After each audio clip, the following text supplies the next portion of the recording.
Oke, mulai aja. Assalamualaikum warahmatullahi wabarakatuh. Muklis izin share screen. Di mana Muklis ingin melakukan sharing santuy dengan kalian semua dengan saya dengan judul konsep dasar sumber daya energi terbarukan atau renewable energy.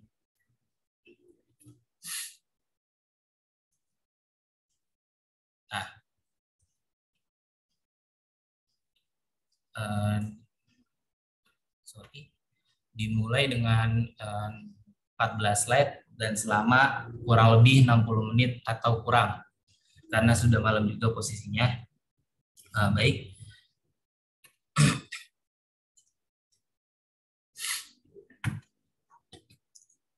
Energi terbarukan. Yang pertama itu dalam konsep dasar energi terbarukan itu dibagi menjadi beberapa bagian. Nah, di sini Muklis ada dua bagian yang akan dibahas sama Muklis sendiri, yaitu pertama pengertian energi dan pengertian energi terbarukan. Di mana pengertian energi terbarukan ini dibagi menjadi dua lagi atau didalamin lagi menjadi dua, yaitu energi dan pembangunan berkelanjutan. Yang kedua, fundamental dari energi tersebut. Yang ketiga itu ada prinsip energi terbarukan.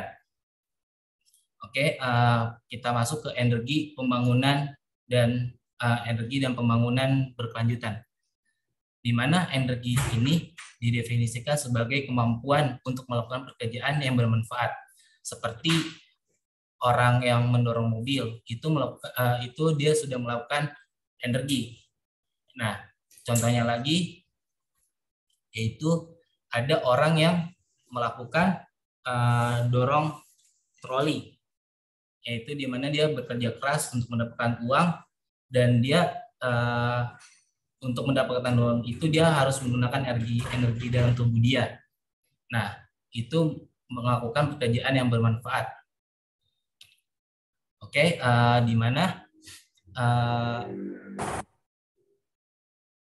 di mana sebagian besar energi ini bisa kita simpan atau bisa kita manfaatkan untuk di lain waktu. Oke, di mana energi ini bisa kita gunakan untuk misalkan energi ini bisa kita simpan di mana untuk untuk di hari yang lain. Nah, itu bukan energi yang kita di dalam tubuh kita, tapi melainkan energi yang kita bisa manfaatkan setiap hari, yaitu matahari atau segala macam. Nah, pada dasarnya energi itu dibagi menjadi tiga bagian, yaitu pertama fungsi nuklir matahari, yang kedua itu inti bumi, panas inti bumi. Nah, yang ketiga itu energi dari rotasi bumi dan bulan, di mana fungsi nuklir ini itu sangat bermanfaat bagi kita. Nah, apa sih reaksi fungsi ini dan terbuat apa dari fusi nuklir matahari ini? Nah, fungsi nuklir matahari ini itu dari penggabungan atom hidrogen menjadi aluminium, yang dimana dari hasil tersebut menciptakan energi yang sangat besar untuk kehidupan alam semesta ini, gitu. Nah, panas dari inti bumi. Nah, kita tahu kan panas dari inti bumi itu sangat panas gitu. Terlebih dari inti bumi kan dari beberapa lapis yang kita ketahui gitu kan, yang kita belajar geografi. Nah, dari panas inti bumi ini kita bisa manfaatkan dari panas itu menjadi energi, yang itu energi yang bisa kita manfaatkan seperti menjemur atau seperti untuk panas inti bumi itu seperti menghasilkan listrik dari panas bumi gitu. Yang ketiga itu adalah energi dari rotasi bumi atau bulan. Nah, dari energi rotasi ini kita bisa menciptakan ada energinya tersebut. Nah, karena kita di sini BISD itu kan, menyangkut tentang BISD. Jadi untuk perhitungan-perhitungan kita akan lewatkan dulu, nanti kita akan menggunakan dasar-dasarnya dulu. Nah, selanjutnya energi itu yang dari semua energi ini itu akan dikonversikan atau atau kita akan manfaatkan, yaitu menjadi energi primer, yang dimana energi ini masih belum diproses. Nah, dari energi primer ini menjadi dua yang kita ketahui, yaitu energi konvensional, yang kedua energi terbarukan. Nah, maksudnya dari energi belum diproses itu adalah energi yang dimana energi yang sangat melimpah gitu kan. Kita tahu di Indonesia ini energi di bumi ini kan sangat melimpah. Tapi kita tuh belum bisa mengolahnya, atau itu belum bisa diproses menjadi energi yang bermanfaat yang kita kenal seperti ini, atau energi yang terbarukan. Nah, energi yang terbarukan, kita masuk ke energi terbarukan, atau energi yang terbarukan itu adalah energi yang kita bisa ambil setiap hari, yaitu dari air, api atau panas, dan yang kedua itu dari energi matahari. Nah, ini Muklis ngasih contoh yang energi terbarukan ini masih minim karena ini cuma beberapa contoh. Nah, energi konvensional atau energi yang tidak terbarukan, orang bilang tuh orang yang tidak terbarukan.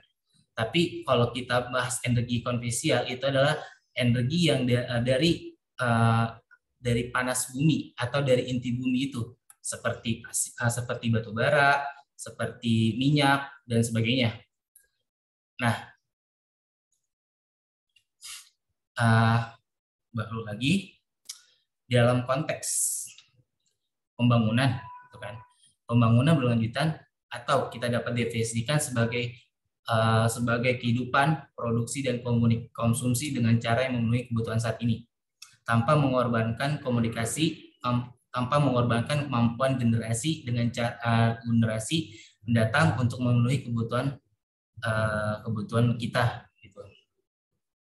Maksudnya dari ini, kita tuh melakukan, kita tuh ingin masa depan kita atau masa anak-anak kita tuh tidak pengaruh dengan keadaan yang kita sekarang ini, dengan pemakaian energi yang sangat terbatas gitu. Nah, dalam itu kita tuh harus mendukung seperti mendukung pemerintah kita sendiri, atau dengan cara kita melakukan pemasangan energi terbarukan atau gimana gitu kan.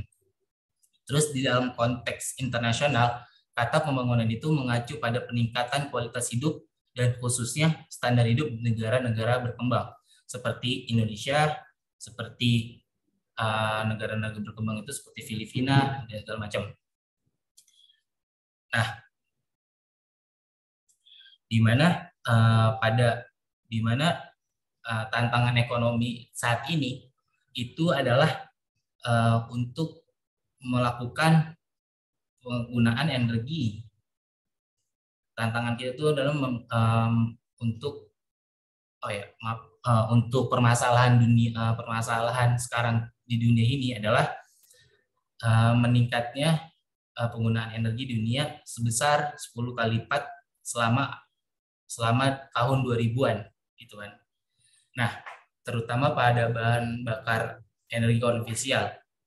Kenapa Muklis nggak mau bahas energi terbarukan? Karena sekarang itu kita masih rata-rata menggunakan energi konvensional, yang dimana energi konvensional itu terdiri dari yang saya Muklis bilang batu bara, minyak, dan gas, dan lain-lain.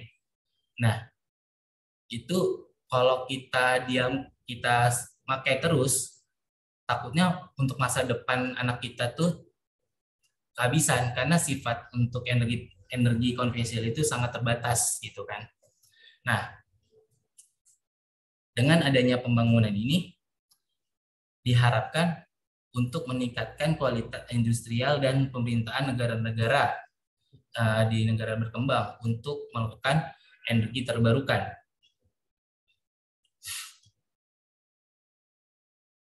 Nah, selain itu dari penggunaan bakar fosil dan memang tenaga nuklir semakin mendasar atau semakin batas, maka kita perlu menyediakan atmosfer seperti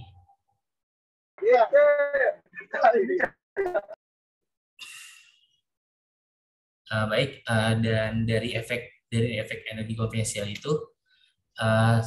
itu sangat merugikan untuk kita gitu kan, karena kita harus beralih dari energi konvensional menjadi energi terbarukan. Mungkin azan dulu ya sebentar ya.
Kita lanjutin lagi ya, karena udah kelar azan, di mana efek dari energi konvensional itu sangat berbahaya. Contohnya dari efek yang merugikannya itu adalah pencemaran lingkungan, yang dimana sekarang itu pencemaran lingkungan di dunia ini sangat sangat parah, yang dimana bisa mengkhawatirkan dunia gitu kan. Nah, yang kedua itu adalah pembakaran bahan bakar fosil yang mengganggu ketentraman atmosfer di dunia ini, atau semakin banyaknya CO2 di atmosfer kita ini. Nah, maka dari itu, dari seluruh dunia atau dari PBB itu melakukan konvensi kerangka kerja tentang perubahan iklim dan menetapkan untuk meninggalkan energi konvensional atau beralih ke energi terbarukan.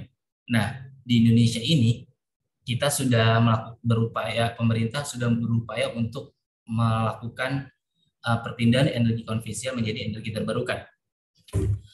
Dan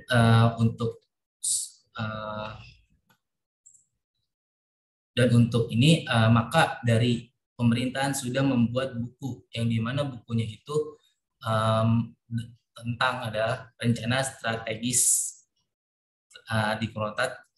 Direktorat Jenderal Energi Baru dan Terbarukan dan Konversi Energi tahun 2020-2024. Nah, di dalam buku ini dia menyatakan untuk beralih dari energi konvensional menjadi energi terbarukan.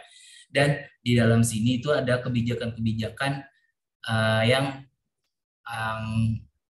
yang sudah ditetapkan oleh presiden kita, yaitu Presiden Joko Widodo, di mana di dalamnya itu terdapat pasal-pasal mengenai energi terbarukan. Untuk link rencana strategisnya ini mungkin akan kasih ketika di grup AI, di grup saya. Oke, kita lanjut. Energi konvensional. Nah, sekarang kita udah masuk fundamental ya, di mana fundamental ini Muklis ngebahas kedua, itu adalah energi konvensional secara mendalam dan energi terbarukan. Energi konvensional adalah energi yang diperoleh dari simpanan energi statis yang tetap berada di bawah tanah, kecuali dilepaskan oleh interaksi manusia. Nah, Contohnya itu adalah batu bara, minyak bumi, dan gas. Di mana batu bara ini sangat semuanya ini dari bumi gitu kan. Di mana terjadinya energi konvensional ini karena ada interaksi manusia. Karena kenapa ada interaksi manusia? Karena di dalam batu bara ini kita harus memproses dulu atau mengolah dulu. Nah, jadi kalau tidak diproses oleh kita sebagai manusia, itu tidak akan menjadi energi konvensional atau energi yang kita gunakan sekarang ini. Nah, cara kerjanya energi konvensional untuk PLN itu kan, yang please tahu dari sini kita baca. Di sini tuh ada pergerakan atau gambaran dari batu bara, yang dimana batu baranya ini diproses menjadi energi listrik. Nah, prosesnya itu pertama dari batu bara itu kita bakar, di mana bakarannya itu akan menguap dan akan dimasukkan ke generator. Dari generator itu akan ke PLN yang tersebut. Baik. Nah, energi terbarukan. Energi terbarukan itu adalah energi yang diperoleh dari aliran energi alami dan resisten yang terjadi di lingkungan terdekat. Contohnya, misalkan solar cell, hydro atau energi air, wind atau energi angin, biomasa ada energi tanaman, fuel cell itu adalah dari atom-atom itu yang Muklis tahu, yang karena Muklis belum terlalu mendalaminya. Yang ketiga adalah tidal atau energi pasang surut. Dan ini adalah kerangka kerjanya. Mungkin jelasin dulu. Maksud solar cell-nya itu yang kita pahami, solar cell itu adalah mengambil energi matahari, yang dimana energi mataharinya itu dikonversi menjadi energi listrik. Nah, di kampus kita itu sudah menerapkan solar cell atau panel surya, yang dimana dibagi menjadi dua, yaitu solar cell untuk menghidupkan gedung M, dan yang kedua ini adalah genteng sirap sintetis atau kembangannya dari solar cell-nya itu, di mana kedua ini sudah diterapkan di kampus kita loh. Dan di dalamnya ini kedua itu adalah energi air, di mana energi air ini memanfaatkan derasan airnya itu untuk menggerakkan turbin, dan dari turbinnya itu akan mengalirkan energi sehingga menjadikan energi matahari, energi listrik yang kita pakai, gitu kan. Dan yang ketiga itu adalah energi angin. Energi angin itu prosesnya itu kita perlu menginjak-injak Nah, biasanya dari ini tuh Indonesia tuh banyak untuk menggunakan energi angin. Nah, cuma di energi angin ini sangat minim untuk di Indonesia karena kita masih belum bisa memanfaatkannya, dan paling banyak di Indonesia ini adalah solar cell, gitu kan. Dan yang ketiga, yang keempat itu ada biomasa. Biomasa ini adalah memanfaatkan sampah, misalkan contohnya sampah-sampah atau sampah-sampah yang tidak terpakai itu akan dimasukkan ke dalam ruangan, dan di mana itu dia akan diproses menjadi energi. Nah, fuel cell itu dari misalkan atom-atom itu atau dari oksigen yang kita pelajari, yang kita hirup atau CO2 itu dikembangkan oleh teknologi, nah menjadi energi yang kita pakai itu. Dan yang terakhir itu adalah energi tidal atau energi pasang surut, di mana energi pasang surut ini mengandalkan ombak yang di pantai atau yang di laut untuk menggerakkan turbin di dalamnya itu. Nah, cara kerja energi terbarukan itu ada secara dasarnya itu pertama kita ngambil dari panel surya, karena Muklis belajar di kampus baru dan menerapkannya panel surya. Jadi Muklis menjelaskannya di panel di sungai ini. Oke, tahapannya itu adalah cahaya matahari atau energi matahari dimasukkan ke dalam teknologi yang bernama photovoltaic, yaitu dia itu adalah teknologi yang mengubah energi panas menjadi energi listrik DC gitu kan. Nah, di mana energi listriknya ini akan disimpan ke dalam inverternya ini. Nah, fungsi inverter ini adalah mengubah dari aliran DC menjadi arus listrik AC, yang di mana kita ini di seluruh perumahan atau seluruh alat-alat yang kita butuhkan itu seperti mesin cuci, seperti kulkas itu menggunakan aliran listrik AC. Nah, di inverter ini selain mengubah dari arus DC ke AC, dia juga melakukan pengisian ke baterai. Ini untuk mengisi baterai. Nah, dari sini baterai dia akan menyimpan, dan ketika matahari tidak ada atau ketika malam hari, baterai yang akan menggantikan untuk mengisi energi listriknya tersebut. Nah, di sini kita menggunakan dari inverter itu akan dialirkan ke rumah-rumah atau dialirkan ke PLN. Nah, itu ada dua. Baik, lanjut lagi.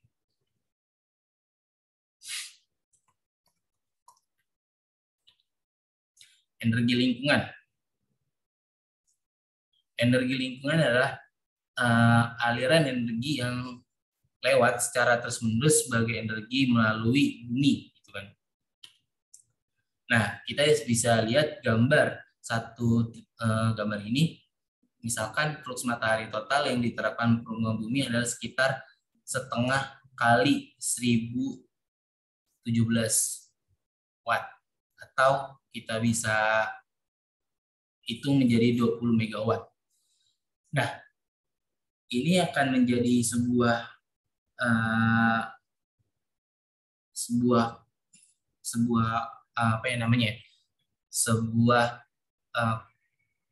profit yang gede itu untuk kehidupan kita itu kan, karena kalau kita memanfaatkannya. Nah, dalam energi lingkungannya itu kita harus menentukan lingkungan tersebut. Jadi misalkan nih energi terbarukan itu ada banyak beberapa macam. Nah, di setiap negara tuh nggak bisa pakai semuanya, tergantung dari kondisi lingkungannya tersebut. Misalkan di Arab kan tidak pernah namanya hujan, jadi dia kelebihannya itu panasnya. Nah, mungkin dari Arabnya itu bisa dimanfaatkan dari solar cell-nya tersebut. Nah, misalkannya lagi itu Belanda, yang dimana terkenalnya itu anginnya sangat besar, atau negara kincir angin. Nah, di situ dia dia sudah melakukan energi terbarukan, di mana energi terbarukannya itu tidak menggunakan solar cell, melainkan menggunakan wind cell. Nah, jadi khususnya kita di Indonesia ini sangat bagus, di mana semuanya bisa, tetapi kita tidak bisa maksimalkan gitu kan. Yang lebih dimaksimalkan karena solar cell ya. Karena kenapa di Indonesia satu solar cell yang paling digunakan? Karena kita itu mataharinya sangat besar gitu kan untuk kita itu kan. Nah, jadi di energinya terbarukan ini, energi lingkungan ini adalah bagaimana kita melihat lingkungan kita tersebut gitu kan. Misalkan nih kita hidup di Australia, itu terkenal panasnya, atau kita hidup di Amerika itu mataharinya sangat sedikit gitu kan, karena dia itu ada 4 musim yang Muklis tahu gitu kan, yang baca artikel, karena Muklis belum kesana gitu kan. Baik, lanjut lagi, itu adalah perencanaan energi. di mana perencanaan energi itu ada dibagi menjadi tiga, yaitu sistem yang dilengkapi dan harus dianalisis. Yang kedua itu adalah perhitungan efisien sistem yang bisa diungkapkan secara efisien. Dan yang ketiga adalah manajemen energi selalu penting untuk meningkatkan efisiensi secara keseluruhan dan mengurangi kerugian ekonomi. Oke, terus membahas satu persatu di mana sistem energi ini yang harus dianalisis. Maksudnya itu sebelum kita melakukan energi terbarukan atau energi, kita harus menganalisis sebuah energi tersebut. Gitu. Misalkan kita menggunakan energi terbarukan panel surya, di mana kita harus menganalisis matahari kita itu cukup atau tidak di yang kita akan menggunakan itu. Yang Chris tadi ungkapkan itu, misalkan kita hidup di Indonesia, di mana kita itu harus Indonesia itu kan terkenal dengan mataharinya yang cukup banyak. Nah, misalkan Muklis hidup di Indonesia, jadi Muklis akan menggunakan atau menganalisis sistem energi yang cocok untuk Muklis untuk pasang energi terbarukan. Gitu. Yang kedua itu perhitungan efisiensi sistem, dan itu maksudnya itu dapat menunjukkan kerugian yang tidak diperlukan. Misalkan kita mau memasang panel surya gitu kan, atau energi terbarukan panel surya di rumah kita itu, misalkan di rumah kita itu listriknya itu 900 watt, tapi kita masangnya itu 500 watt. Nah, itu kan sangat kurang, dan itu kan perhitungan itu sangat jauh gitu kan. Maka untuk melakukan perancangan energi ini itu harus melakukan perhitungan yang efisien. Yang ketiga itu adalah manajemen energi, yang dimana itu selalu penting untuk pasokan gratisnya. Misalkan manajemen energinya itu harus pas ketika kita untuk melakukan perhitungan, maka kita harus tahu manajemennya mana yang harus kita harus tahu itu. Nah, sekarang kita masuk ke prinsip ilmiah energi terbarukan, di mana di sini ada arus energi. Nah, arus energi ini adalah sangat penting untuk kita itu kan, karena energi terbarukan ini pernah diejek gitu.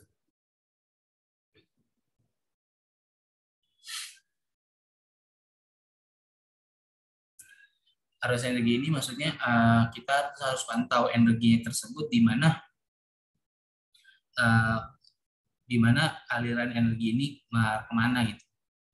Yang kedua, karakteristik dinamis, di mana persyaratan penggunaan akhir untuk energi bervariasi dengan waktu. Misalkan kebutuhan listrik pada jalinan listrik seringkali mencapai puncaknya pagi dan sore, dan mencapai minimum pada malam hari. Jika daya disuplai dari sumber yang terbatas seperti minyak, maka untuk menanggapi permintaan ini, energi yang tidak terpakai terbuang percuma. Nah, misalkan kita harus tahu nih karakteristiknya nih, gitu. Dan yang ketiga itu energi tersebar versus energi terpusat. Nah, di mana energi tersebar itu misalkan nih energi tersebar itu energi yang kita belum manfaatkan itu. Misalkan energi tersebar itu misalkan energi matahari yang masih kita belum manfaatkan menjadi energi listrik gitu. Nah, energi terpusat itu adalah energi yang dimana energi itu sudah dipusatkan untuk menjadi energi listrik dan disimpan di penyimpanan energi itu. Nah, yang terakhir itu adalah quality of supply, di mana quality of supply itu adalah pasokan atau pasokan energi atau penyimpanan energi. Di mana di sini itu sangat sangat sangat bagus atau sangat sangat penting untuk kita penggunaan energi terbarukan, di mana energinya ini dibagi menjadi tiga, yaitu pasokan mekanik, di mana itu mekanik itu seperti tenaga angin, air, dan gelombang atau tidak. Di mana ini lingkungannya itu yang diekstrak oleh perangkat dan ditentukan mekanis prosesnya terkait dengan varietas sumbernya, seperti yang dijelaskan yang akan dijelaskan bab selanjutnya. Nah, yang kedua itu adalah pasokan panas, di mana pasokan panas ini seperti pembakaran biomasa. Sebentar ya.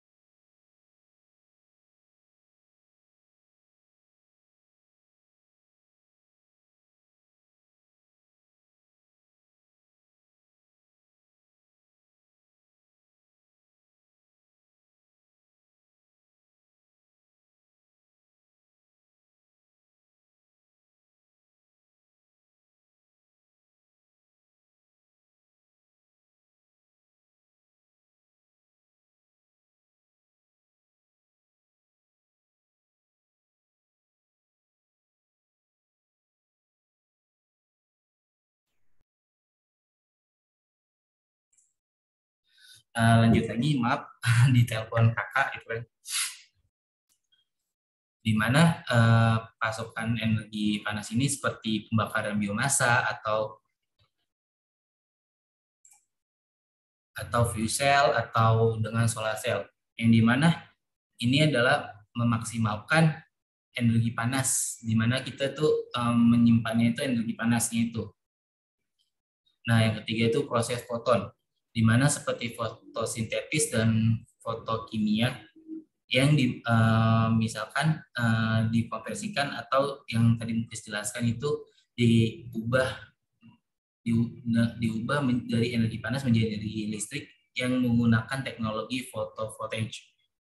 Nah, di mana ini sistemnya ini adalah listrik yang menggunakan sel surya yang akan dialirkan ke dalam sel surya dalam inverter.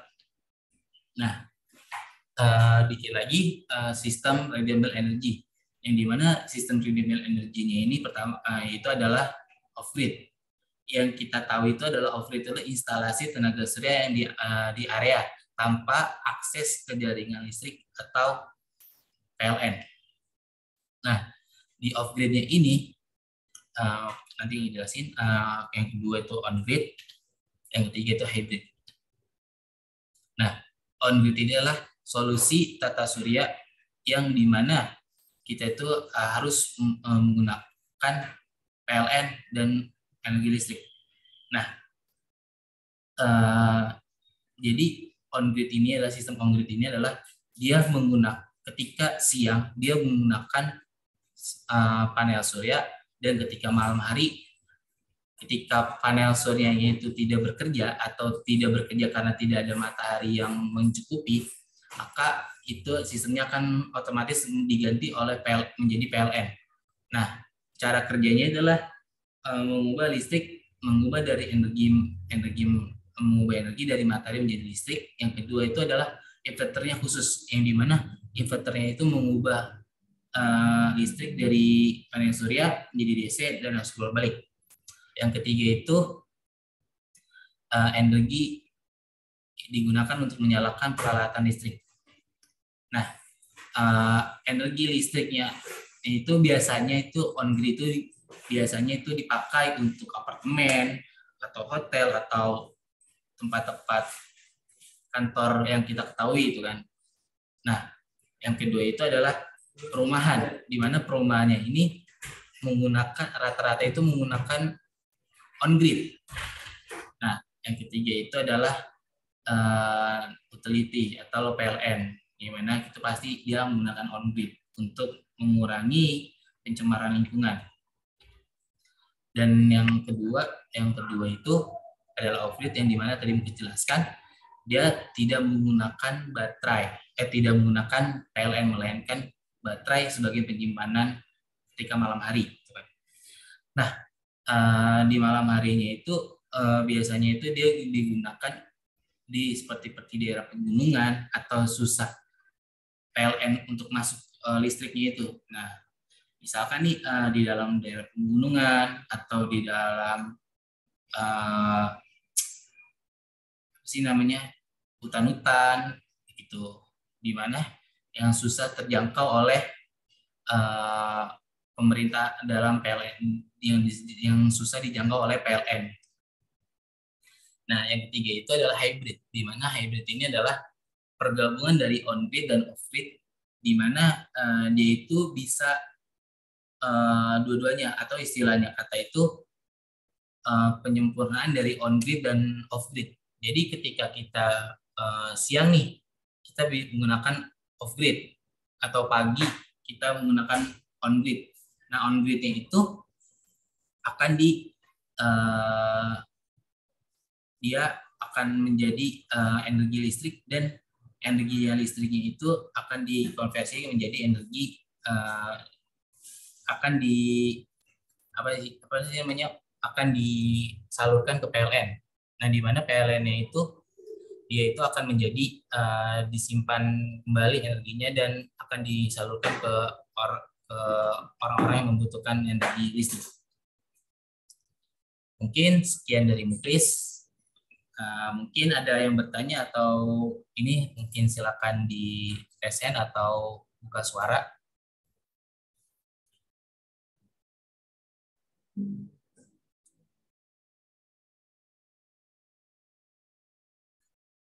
Nggak ada. Ya. Mau Kak Cupli. Iya, Nes. Astagfirullah. Ya, tapi Nes, buka slide dulu. Mundur. Waktu slide lagi pas yang di slide energi terbarukan kalau nggak salah. Ini, Nes. Ya, betul. Nah, kan penasaran aja sih sebenarnya. Kan ini energi terbarukan kan ada banyak, dan juga tadi dijelasin kalau setiap negara tuh beda-beda kan ya tadi. Ya. Karena tergantung ya mereka banyaknya lagi di part apa gitu.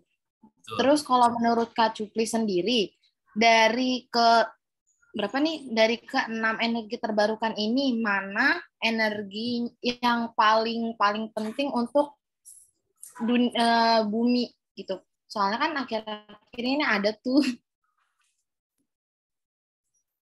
yang katanya kalau nggak ada ini dia buminya bakal gimana gitu. Jadi dari 6 energi ini, menurut Kak Cuplis mana yang paling penting? Meskipun semuanya penting ya, tapi yang paling penting dah. Kalau menurut Muklis, yang paling pentingnya itu adalah solar cell atau energi matahari. Yang dimana, energi matahari. Mengapa Muklis ngomong paling penting? Karena di muka bumi ini energi matahari itu pasti ada. Dan paling banyak sih, karena dari jam 7 pagi sampai jam 6 sore itu pasti kita dikelilingi oleh matahari gitu kan. Oh, jadi paling pentingnya tuh karena hampir semua di seluruh dunia itu bisa manfaatin gitu ya? Ya, bisa. Cuma walaupun ada beberapa negara yang dimanfaatkannya sedikit. Karena kan seperti di Amerika kan itu, atau ya di negara-negara yang maju paginya itu, sedikit ya?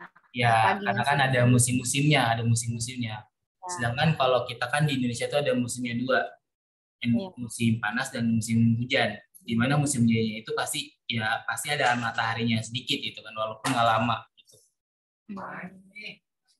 Gitu, Nes. Terus lagi.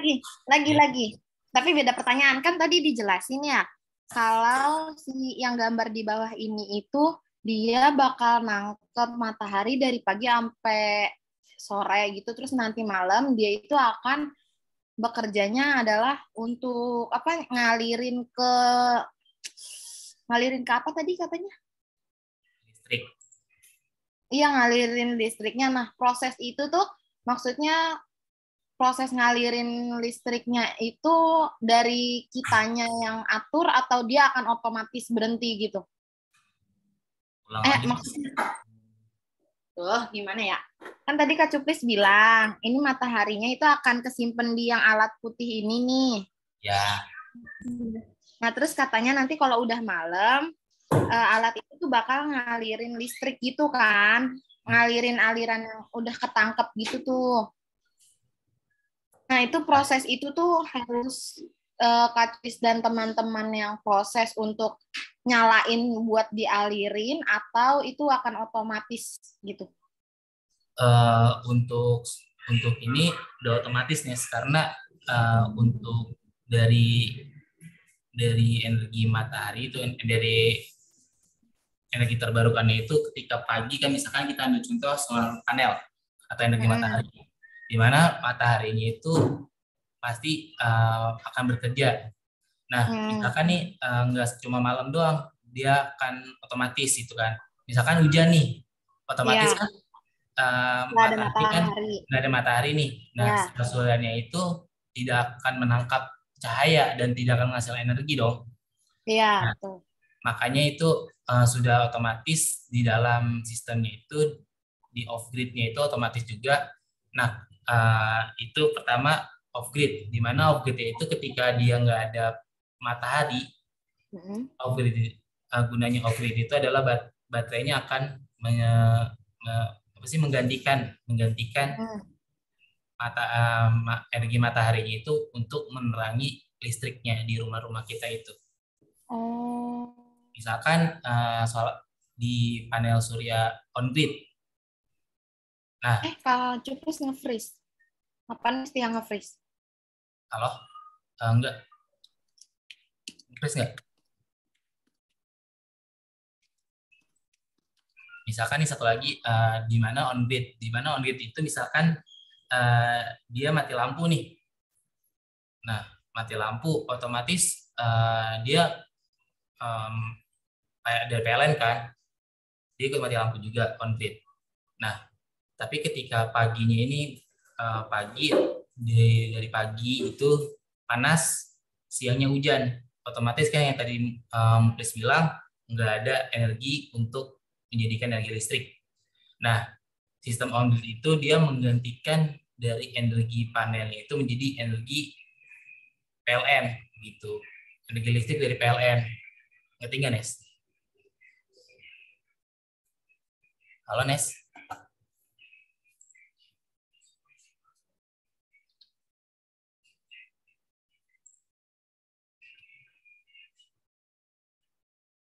Halo?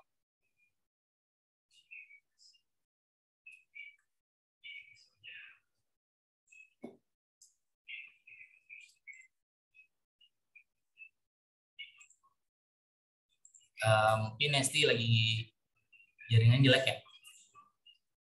Ya udah, sekarang nih mungkin ada pertanyaan di mana ada hadiahnya gitu kan. Ada hadiahnya nih, yang mau bisa jawab ya kan. Hadiahnya ini emas 0,025.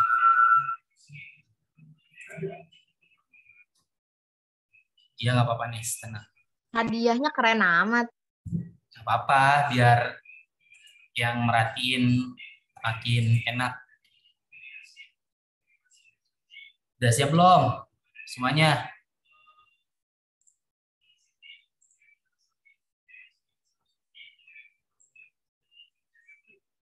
Halo? Bentar-bentar, menyiapkan hati dan mental dulu. Siap, siap, siap.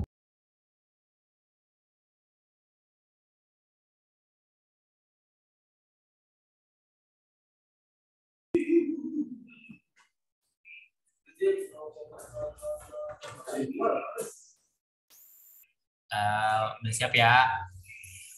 Pertanyaannya sangat-sangat gampang. Udah siap?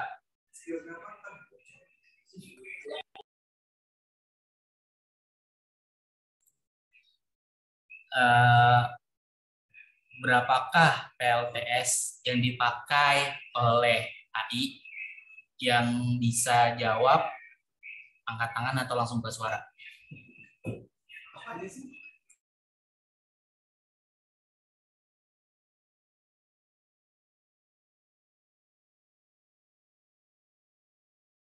Ayo, berapakah PL? 8 Kak Cuplis. 8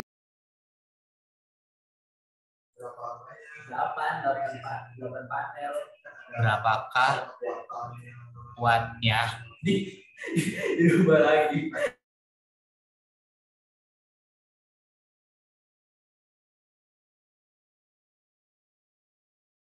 Berapa panel digunakan? Ya udah nih ya, terus ulangin lagi. Berapa watt yang dipakai oleh alfabet inkubator? Berapa watt yang dipakai oleh alfabet inkubator dalam menggunakan energi terbarukan? Yang PLTS.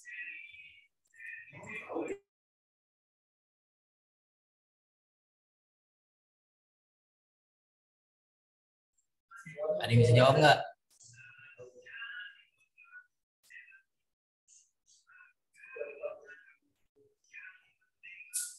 Mau jawab tapi ngasal. Boleh.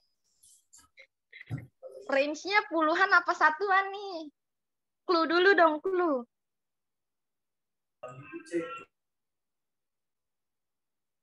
Clue dulu dong, clue. Ya nih, mulai ulang lagi deh nih pertanyaannya.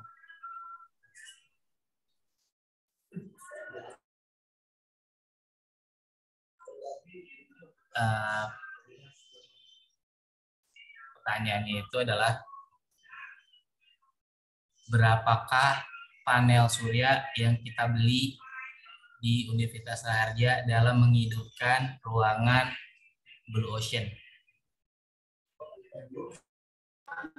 4. Salah. Boleh jawab Kak Cuplis. 2. Fabio, Berapa?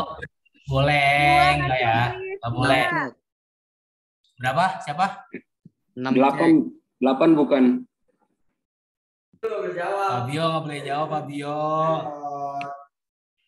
Gagal. Oh gagal. Anak-anak saya nggak boleh jawab. Parah banget. 8. Yaudah nih, please ulangin lagi nih. Ini bener nih ya. Ada berapa sistem dalam energi terbarukan dan jelaskan.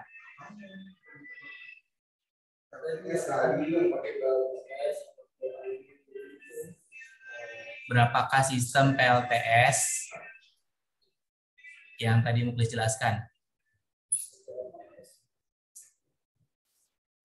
Ingatnya jumlahnya doang.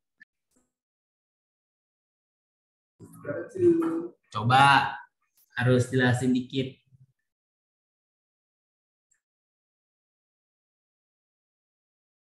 Semua anak Rai boleh jawab.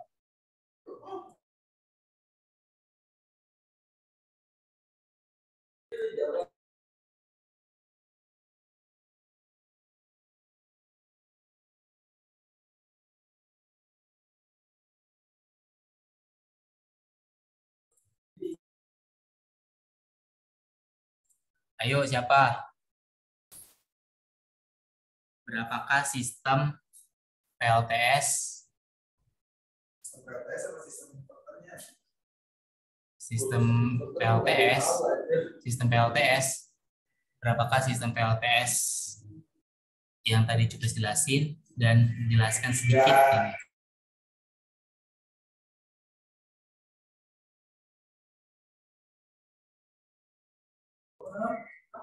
Ayo. sebut aja sih, tapi nggak usah dijelasin. Boleh nggak? Ya udah boleh. Ayo, Ada 3. apa aja Nes? Apa ya tadi? Hybrid. Ya, Terus off. Off apa ya? Off apa? Sama on bukan? apa tadi apa? Hybrid. Masa off? Breed. Kocak. Lah, ayo sebutkan Bang. Grid. Off grid, on grid, Ya, hybrid. ya benar. Berarti hadiahnya untuk Nesti.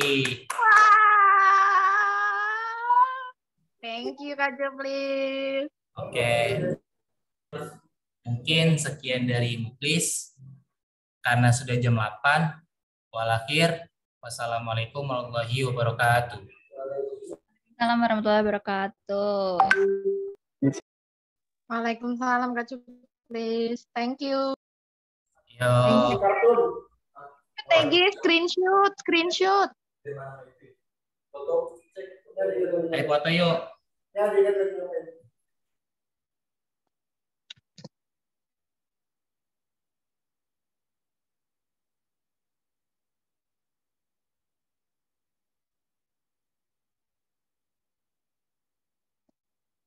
Wih. Sarung ayah dipakai lu bener-bener Titi. Ini sarung gosokan sister, masa nggak hafal sih? Soalnya yang paling deket ini. Ayo atulah. Ayo tuh pada on. Ayo 1, 2, 3.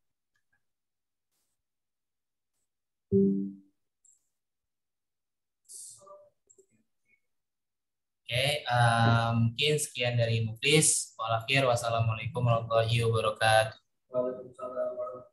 Waalaikumsalam. Dadah guys. Nanti Nesti ambil ya besok sama Muklis. Oke, mantap. Oke. Thank you Kak Juplis.